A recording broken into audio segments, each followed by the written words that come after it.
우리에게 서시로 잘 알려진 윤동주 시인은 일제 강점기의 아픈 현실을 두고 팔복이라는 시를 쓴 적이 있습니다.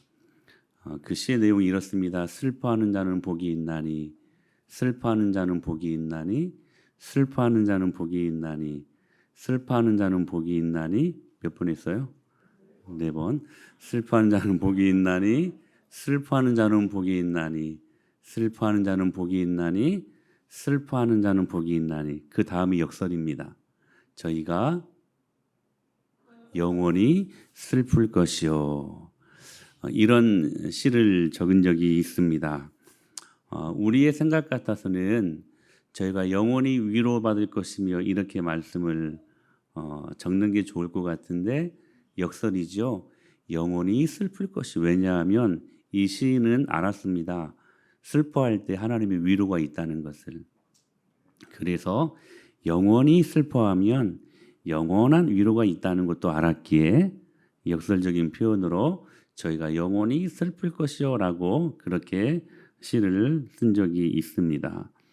우리가 지난주에 말씀을 들었던 것처럼 청소할 때 이게 어두울 때는 이 먼지들이 안 보이는데 청소할 때 햇빛이 갑자기 비춰지면 그 햇빛 사이로 교실에 가득 찬 먼지들이 선명하게 보이는 것처럼 우리 영혼의 햇빛 하나님의 말씀이 우리 안에 들어오게 되면 우리는 우리 안에 나도 모르고 지었던 수많은 죄악들이 선명하게 발견되는 것을 경험하게 되는 것입니다. 그 죄악 때문에 마음의 가난함을 경험할 수 없었으니 나로 가득 찬 산란해진 내 마음을 주인 바꾸기, 즉 존재적인 비움으로 말미암아 내 안에 있는 더러운 것들을 다 제거하기 위해 우리는 반드시 다음 작업이 필요한 것입니다. 그게 뭡니까? 애통해야 하는 것입니다. 그래서 마음이 가난한 자가 복이 있나니 그 다음에 애통하는 자가 복이 있나니 저희가 위로를 받을 것이며라고 말씀하시는 것입니다.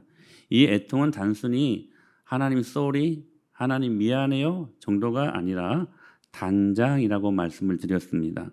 창자가 끊어지는 듯한 고통을 수반하는 슬픔과 통곡으로 자기의 죄를 통회하는 것입니다. 그게 애통입니다. 단순히 하나님 미안해요. 다시는 안 그럴게요. 이 정도가 아니에요. 창자가 끊어지는 듯한 슬픔과 고통을 수반하는 애통. 그런데 이 애통은 반드시 성도들의 삶에서 계속되어야만 하는 것입니다. 이 애통이라는 말이 펜테오라는 말인데 이 시제가 완료 시제가 아니고 현재형 시제를 갖고 있습니다. 그러니까 계속해서 애통해야 한다는 것이죠.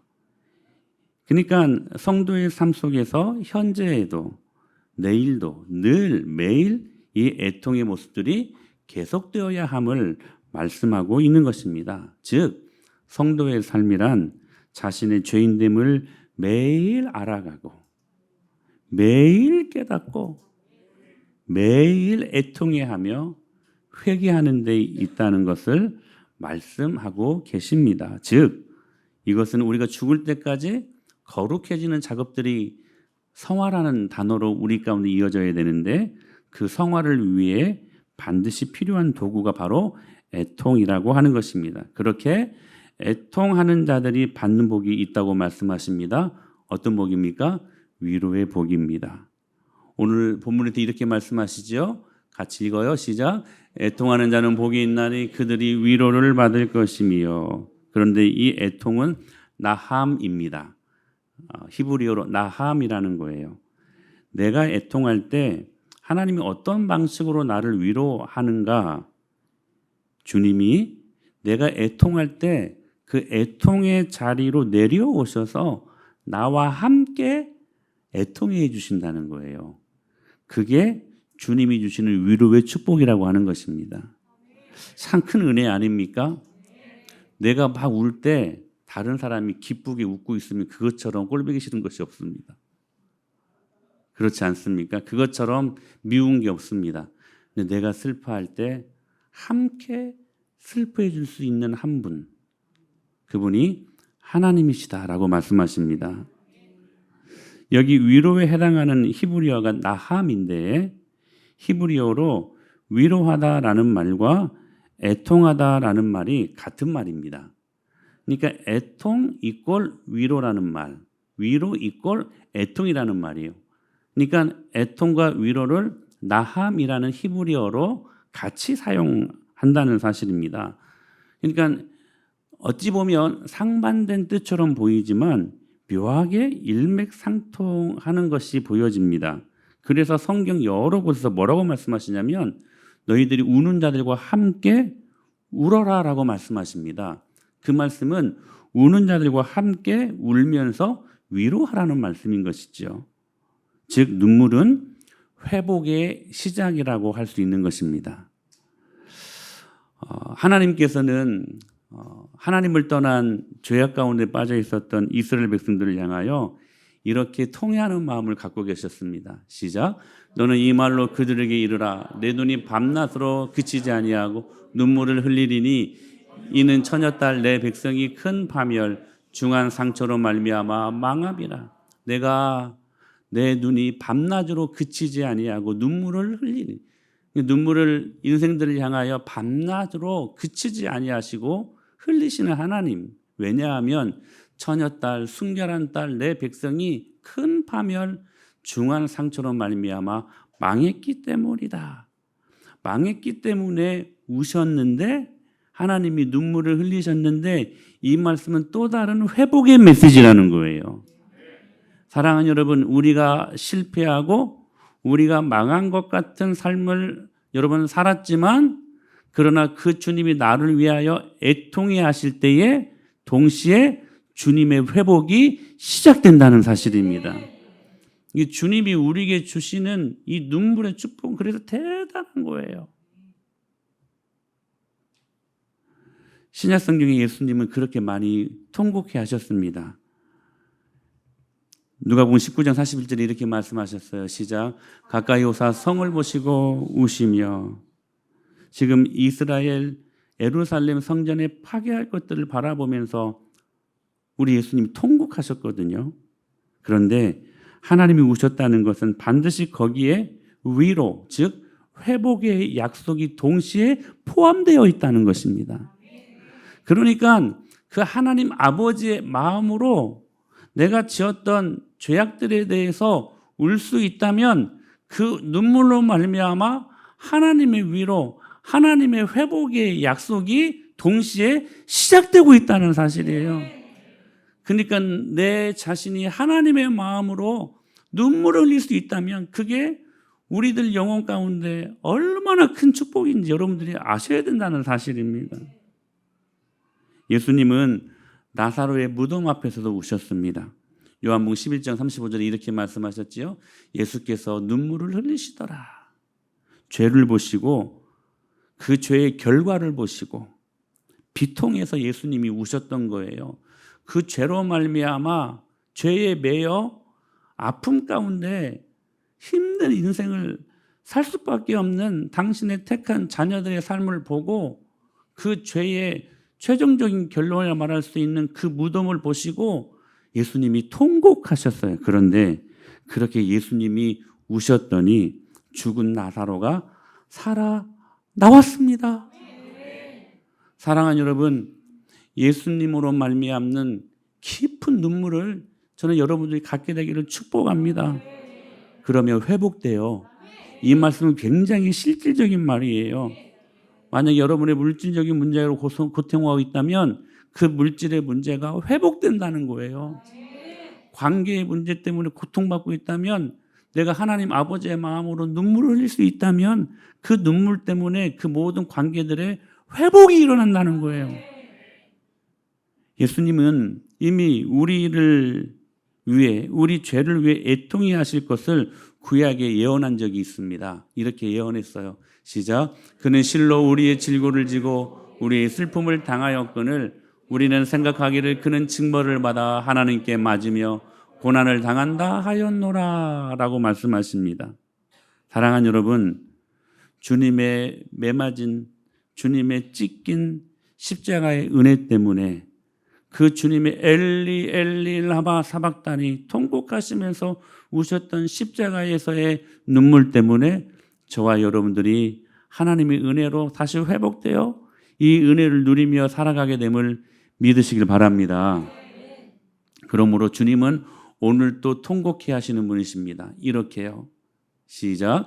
이와 같이 성령도 우리의 연약함을 도우시나니 우리는 마땅히 기도할 바를 알지 못하나 오직 성령이 말할 수 없는 탄식으로 우리를 위하여 친히 간구하시느니라. 할렐루야. 오늘도 성령 하나님께서 저와 여러분들 위해 말할 수 없는 탄식으로 우리를 위해 친히 간구하심을 믿으시길 바랍니다. 그러니까 큰 축복이지요. 여러분 애통해 하십시오.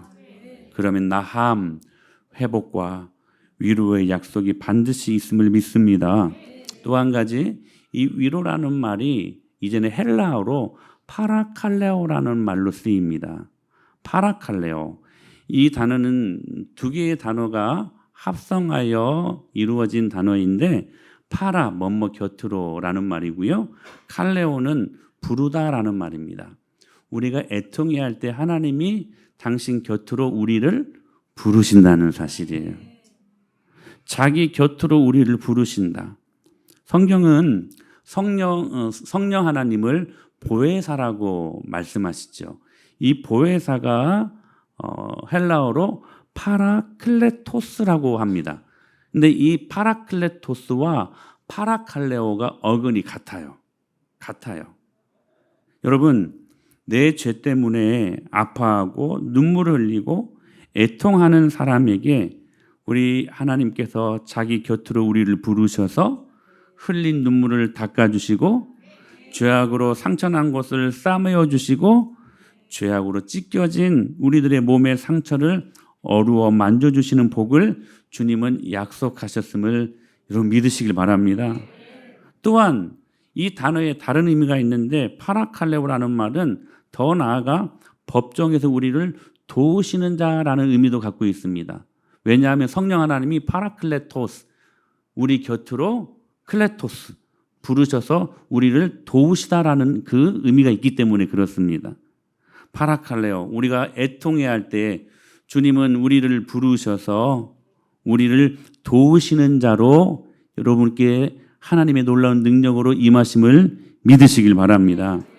법적인 보조자, 변호사를 의미하는 거예요. 주님은 그래서 언제나 내 편 되어 주신다는 사실입니다. 여러분, 변호사는요, 흉악한 죄인들도 어찌하든 그 사람 편이더라고요. 너무 할 정도로까지. 그런데 하물며 모든 의에 충만하신 goodness of God, 하나님의 선하심으로, 할렐루야. 오늘도 저와 여러분들을 부르셔서 내가 법적으로 너희를 보호하겠다. 나는 네 편이다. 말씀하시는 거예요. 제가 언젠가 말씀을 드렸는데요. 일본 도쿄에서 올림픽이 열렸을 때 스타디움 보수 공사를 하게 되었는데 인부들이 지붕을 벗기는데 거기 도마뱀 한 마리가 뒷다리 쪽에 못이 박힌 채 살아 있었다고 합니다. 이 스타디움을 지은 지 3년 된 건물이었어요. 무슨 말입니까?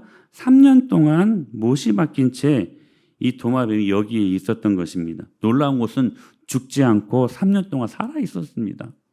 아무것도 먹지 못했을 텐데 어떻게 살아 있었을까? 전말을 알아보기 위해서 도마뱀을 지켜보았습니다. 그런데 다른 도마뱀 한 마리가 먹이를 계속 3년 동안 잡아가지고 갖다 주는, 물도 갖다 주고 자그만치 3년 동안 공사도 끝나고 사람도 다 떠났는데 그 한 마리 친구 도마뱀이 그를 살린 것입니다. 다 사라져도 천하에 내 편 되어줄 한 사람만 있다면 여러분, 우리가 얼마나 든든하고 살만나겠습니까? 우스갯소리인데요. 우스갯소리는 웃어야겠지요? 어느 부인 남편에게 물었습니다. 만약에 시어머니, 아들 그리고 자신이 그 아내가 물에 빠졌다면 당신은 누구부터 건져주겠어? 라고 질문했다고 합니다. 남편이 서슴지 않고 어머니, 그 다음은 아들, 그리고 제일 마지막에 아내를 건지겠다라고 그렇게 말을 했다고 합니다. 이 아내가 열이 받아 안 받아? 열이 받겠죠. 열이 받아가지고 이게 말로 안 되겠다 싶어가지고 정신병원에 갔어요. 그래서 상담을 했습니다. 선생님, 이러저러한 일이 있었다고요. 이게 너무한 거 아니냐고. 내 남편이 그때 이 의사가 그 부인에게 뭐라고 한 줄 아십니까? 차라리 수영을 배우세요. 외국에 어느 한 출판사에서 친구를 정의하라는 내용으로 공모전을 열었습니다. 멋진 정의들이 출품되었습니다. 밤이 깊을 때 전화하고 싶은 사람, 나의 아픔을 진지하게 들어줄 수 있는 사람, 나의 모든 것을 이해해 줄 수 있는 사람, 여러 가지 내용들이 쏟아졌지만 그중 1등은 이것이었습니다. 온 세상이 등지고 나를 떠날 때 나를 찾아줄 수 있는 내 편 되어줄 그 사람, 이게 1등 했다고 합니다. 우리가 인생을 살아갈 때 내 편 하나 있는 게 얼마나 든든한 일입니까? 나를 변호해 줄 수 있는 사람 하나 있는 게 얼마나 힘이 될까? 저희 아버님이 13년 전에 돌아가셨는데 갑자기 돌아가셨습니다. 그런데 그때 저의 상실감이 굉장히 컸습니다. 왜냐하면 천하 없어도 저희 아버지는 제 편이었거든요. 무슨 제가 잘못한 일이 있어도 제 편이었어요. 근데 내 편 하나가 사라졌다는 그 상실감 때문에 상당한 시간들 동안 힘든 적이 있었습니다. 그렇습니다. 여러분, 우리에게 내 편 되어줄 그 한 사람이 있는 것은 굉장히 큰 우리들에게 있는 축복 아닐까요? 다윗을 한번 생각해 봤습니다. 다윗은 정말로 힘든 인생을 살았습니다. 유년기에 부모로부터 방치되었고 청년기에는 사울에게 쫓겨다니는 도망자의 신세였고 왕이 되었지만 신하들로부터 심지어는 자식들에게까지 늘 쫓기는 인생을 살고 있었습니다. 눈물 잦을 날이 없었던, 자신의 죄 때문에 흘려야 했던 피눈물 나는 시간들, 세상에 자기 편이 하나가 없었어요. 배신과 그리고 속고 속이는 시간들 동안 그는 철저히 혼자였습니다. 그런데 다윗이 그런 시간을 어떻게 이겨낼 수 있었을까요? 그는 끊임없이 하나님 앞에 울었습니다. 자신의 죄를 향하여서도 끊임없이 애통해 했습니다. 그의 눈에서 눈물이 마를 날이 없었던 것입니다. 시편 6편 6절에 이렇게 말씀하셨어요. 내가 탄식함으로 피곤하여 밤마다 눈물로 내 침상을 띄우며 내 요를 적시나이다. 그 다음, 여호와여 나의 기도를 들으시며 나의 부르짖음에 귀를 기울이소서. 내가 눈물 흘릴 때에 잠잠하지 마옵소서. 다음, 하나님께서 구하시는 제사는 상한 심령이라. 하나님이여 상하고 통회하는 마음을 주께서 멸시하지 아니하시리이다. 그 다음 말씀이 참 좋은 말씀입니다. 같이 한번 읽습니다. 시작. 나의 유리함을 주께서 계수하셨사오니 나의 눈물을 주의 병에 담으소서. 이것이 주의 책에 기록되지 아니하였나이까. 아멘. 때로는 알 수 없고 하나님의 섭리죠. 이해할 수 없는 하나님의 섭리 때문에 때로는 자신의 죄로 말미암는 피눈물을 흘리는 애통이 다윗의 삶 가운데 매일처럼 있었다는 거예요. 그러나 다윗은 확신했습니다. 원수 같은 상황, 원수 같은 환경, 원수 같은 사람들, 온 세상이 자기를 버리고 자기를 배신해도 하나님은 내 편이시다. 이것을 확신하며 눈물을 흘릴 수 있었기 때문에 이 어려움을 은혜로 이겨낼 수 있었던 것입니다. 그의 고백을 한번 들어보십시오. 시작. 그들이 주의 법을 지키지 아니하므로 내 눈물이 시냇물같이 흐르나이다. 시편 56편 9절. 시작. 내가 아뢰는 날에 내 원수들이 물러가리니 이것으로 하나님이 내 편이심을 내가 할렐루야. 내가 아뢰는 날에, 이 아뢰는 날에, 이 아뢰다라는 이 가로 열고의 표현에 통곡이라는 단어가 들어있어요. 내가 통곡하며 애통해하며 하나님 앞에 아뢰는 날에 내 원수들이 물러가니, 이 원수 가로 열고 내 원수 같은 상황, 여러분 원수 같은 상황 있지 않습니까? 원수 같은 환경 있지 않아요? 원수 같은 사람 있지 않습니까? 가로 닫고 내 원수들이 물러가리니 이것으로 하나님이 내 편이심을 내가 아나이다. 할렐루야. 그는 더 확신 있게 선포할 수 있었습니다. 시작. 여호와는 내 편이시라. 내가 두려워하지 아니하리니 사람이 내게 어찌할까. 할렐루야.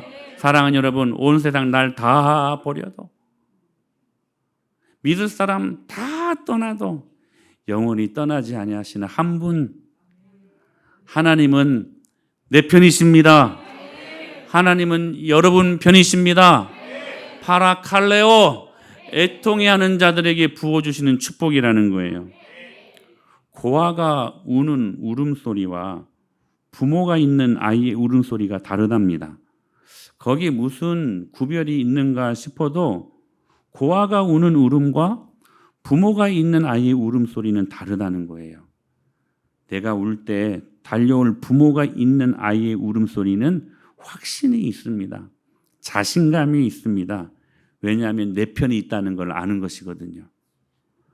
그래서 부모가 있는 아이의 울음소리는 힘이 있다는 거예요. 그러나 울어도 찾아오는 부모가 없다는 것을 아는 고아의 울음은 그렇게 처량하기 짝이 없다는 것입니다. 절망의 울음.